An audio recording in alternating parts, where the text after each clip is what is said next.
नमस्ते प्यारे विद्यार्थी। आज हम सब फिर से मैथ्स के मोस्ट वीवीआई वायरल प्रश्न करने वाले हैं। आज हमारा डे 3 है। यदि किसी बच्चा ने इससे पहले डे 1 और डे 2 नहीं देखा प्लीज आप उसे जाके देख लीजिएगा। आपको पता है कि आपके मैथ्स का एग्जाम 18 फरवरी को है, तो यह सभी प्रश्न आपके 18 फरवरी के लिए बहुत ही वीवीआई प्रश्न है। ये सभी प्रश्न वे प्रश्न हैं जो कि आपको प्रथम पाली हो या चाहे द्वितीय पाली कहीं भी आपको देखने के लिए मिल सकता है। यहाँ से मानो 100% आपको एग्जाम में प्रश्न मिलेगा ही मिलेगा। तो आप वीडियो को शुरू से लेकर लास्ट तक जरूर देखना, क्योंकि सभी प्रश्न बहुत ही ज्यादा वीवीआई है। तो शुरुआत करते हैं हम अपने सबसे पहला सवाल से। पहला चैप्टर से ही सवाल है। कहता है कि दो संख्याओं का मौसो 15 है और लौसो 105 है। यदि उनमें से एक संख्या 5 है तो दूसरी संख्या है। यानी कि लौसो और मौसो दिया हुआ है, एक संख्या दिया हुआ है, तो हमें दूसरी संख्या निकालना है। यदि किसी बच्चा ने पढ़ा होगा, नहीं भी पढ़ा मैं फिर भी बता रहा हूँ। आप सभी को पता है कि दो संख्या मानो कि a इंटू बी है, तो वो बराबर होता है लौसो गुने मौसो। लौसो गुने मौसो के बराबर होता है। तो यहाँ से देखो कि एक संख्या दिया हुआ है तो एक संख्या के जगह पे एक संख्या लिख दिया, और दूसरी संख्या नहीं दिया हुआ है तो b लिख दिया b। अब लौसो के जगह पे लौसो तो 105 और मौसो की जगह पे मौसो लिखा तो 15, ये हो जाएगा। तो यहाँ से b बराबर आ जाएगा 105 गुने 15 बट्टा का इधर से 5 से ये 15 3 बार में कटेगा, यानी कि ये बच जाएगा 105 गुने 3 बराबर का 300। 105 गुने 300 तो 315, यानी कि आपका ऑप्शन सी आपको सही आंसर होगा। यानी कि यदि किसी को बच्चा को ये वाला फॉर्मूला याद होगा कि दो संख्याओं का गुणनफल बराबर होता है उसके लौसो और मौसो का, तो ये उसके निकाल लेगा। ठीक है, अब आगे की प्रश्नों की ओर हम बढ़ते हैं।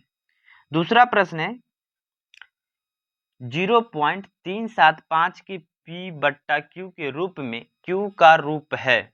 ठीक है, यानी कि 0.375 को आप P बट्टा Q के रूप में लिखोगे। सबसे पहले तो P बट्टा Q के रूप में जब आप लिखेंगे तो Q का मान क्या होगा, इसी सब में से कोई ना कोई होगा। Q का रूप कैसा होगा, तो पहले 0.375 को हम P बट्टा Q के रूप में लिखते हैं, तो ये लिख सकते हैं 3.75। 3 दशमलव के बाद 3 अंक था तो बट्टा में 1 के बाद 3 जीरो देंगे।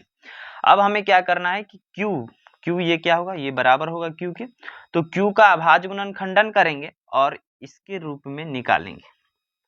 तो 1000 में 2 से लगाएंगे तो 500, फिर 2 से लगाएंगे तो 250 बार में, फिर 2 से लगाया 125, फिर 5 से लगाएंगे तो 25 बार में, फिर 5 से लगाएंगे तो 25 बार। तो 2 कितनी बार है, 1 2 3 बार, तो यानी कि 2 पर पावर 3 गुने 5 कितनी बार है, तो 5 भी 3 बार है, तो 5 पर पावर 3, यानी कि इसका भी ऑप्शन सी हो जाएगा। 2 पर पावर 3 गुने 5 पर पावर 3 होगा। ठीक है, अब बढ़ते हैं अगले प्रश्न की ओर। तीसरा प्रश्न कहता है कि बहुपद x square minus x minus 42 के शून्यक हैं। कहता है कि बहुपद x square minus 11x minus 42 के शून्यक होंगे, तो हमें इसका शून्यक निकालना है।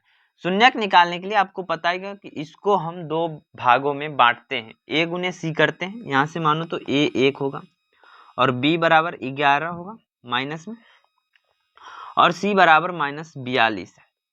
तो सबसे पहले हम a इंटू सी करते हैं, a इंटू सी, तो आप a और c का गुना करेंगे तो ये यहाँ से आएगा 42।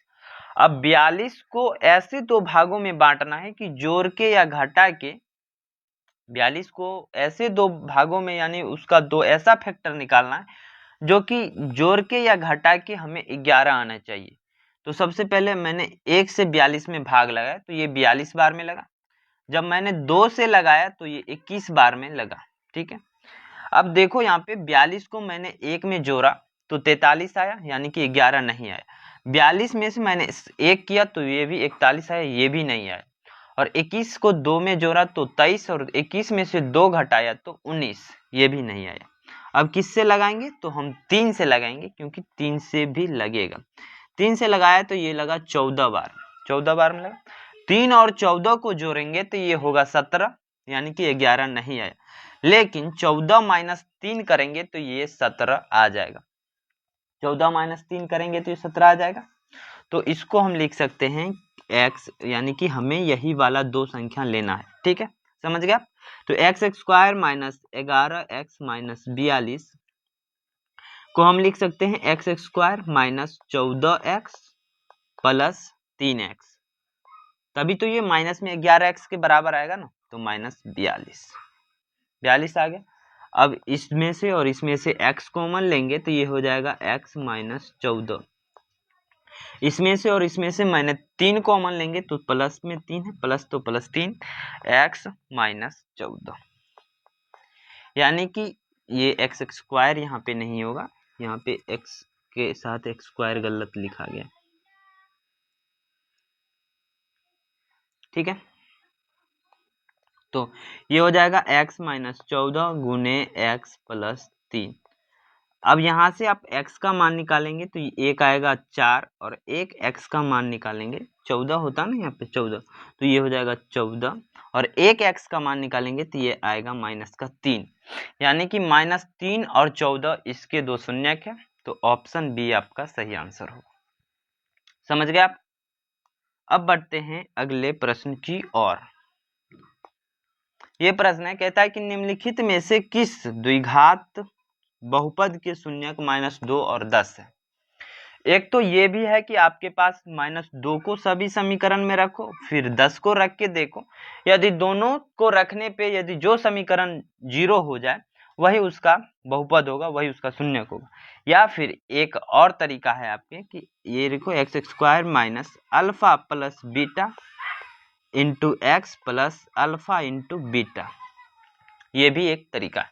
तो यहां से आपको निकल के आएगा एक्स स्क्वायर से x square minus alpha plus beta -2 plus 10 करेंगे तो ये आएगा 8 आएगा। 8 प्लस में आया तो प्लस माइनस 8x और प्लस अल्फा गुने बीटा यानी 2 गुने 10, तो ये बराबर हो जाएगा -20 के, तो यानी कि -20। तो इसको लिख सकते हैं x square minus 8x minus 20। किस ऑप्शन में है, तो ये ऑप्शन बी आपका सही आंसर होगा। जब मूल दिया होता है, जब शून्यक दिए होते हैं, तो इस फॉर्मूला से हम द्विघात बहुपद निकालते हैं। ये आपको याद होनी चाहिए, तभी आप आंसर निकाल पाएंगे। ठीक है, अब पांचवा प्रश्न की ओर बढ़ते हैं। कहता है कि रैखिक समीकरण युग्म 5x प्लस 2y बराबर 16 एवं 7x माइनस 4y बराबर 2 के हल हैं। यानी कि इसका हल निकालना है, x और y का मान निकालना। कल ही मैंने आपको प्रतिस्थापन विधि और विलोपन विधि पढ़ाया था, तो वहां से यदि आपको नहीं पता है तो वहां से देख सकते हैं प्रतिस्थापन विधि और विलोपन विधि, उससे आप सीख जाएंगे कैसे निकालते हैं प्रतिस्थापन विधि से। तो हम क्या करेंगे, प्रतिस्थापन विधि से निकाल लेंगे। यहाँ पे कह नहीं रहा है कि प्रतिस्थापन विधि से निकालना या विलोपन विधि से, आप किसी तरीका से निकाल सकते हैं, लेकिन यहाँ पे मैं प्रतिस्थापन विधि का उपयोग करूंगा। तो यहाँ से x, तो ये 5x बराबर हो जाएगा 16 माइनस 2y।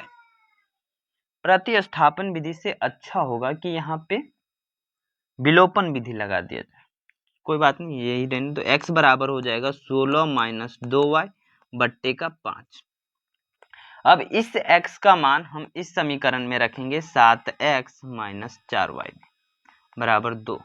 तो 7 के जगह पे क्या रखेंगे, 16 माइनस 2y बट्टे का 5 माइनस 4y बराबर 2, ये लिखेंगे। तो ये हो जाएगा 16 और 7 का गुना होगा तो 112 माइनस 7 और माइनस 2 का गुना होगा तो माइनस का 14y माइनस 20y, और ये 5 में ये 5 का इससे गुना किया तो ये 5 उधर जाएगा तो ये हो जाएगा 10 हो जाएगा। तो माइनस 14y और माइनस 20y ये हो जाएगा माइनस 34 होगा ना, माइनस 34y। ठीक है, 34y हो जाएगा। तो ये इधर 34y, एक मिनट 34y और ये प्लस में 112 भी है, तो 112 बराबर 10। अब इस 112 को इधर ही रहेगा, तो इसको लिख सकते हैं 112 माइनस 10 बराबर का 34y। क्या लिखेंगे? 34y। यानी कि इसका मतलब हुआ कि 34y बराबर हो गया 112 माइनस 10 होगा तो ये हो जाएगा 92। 112 माइनस 10 हुआ तो इस 92 हो जाएगा, 92। तो y बराबर होगा 34 तिया 192 होता है, तो y का मान 3 आया। अब किस किस में y का मान 3 है? तो इसमें नहीं है, तो ये नहीं होगा। ऑप्शन ए हो सकता है, सी हो सकता है और डी हो सकता है। तो y का मान समीकरण इसमें हम रख के देखते हैं। तो 5x इसमें रखा मैंने, तो 5x प्लस y के जगह पे 3 रखेंगे, तो 2 गुने 3 6 बराबर 16। तो 5x बराबर हो जाएगा 10 और x बराबर हो जाएगा 2। y बराबर 3 और x बराबर 2 ऑप्शन ए में है, तो ये ऑप्शन ये सही है। ठीक है। अब अगले प्रश्न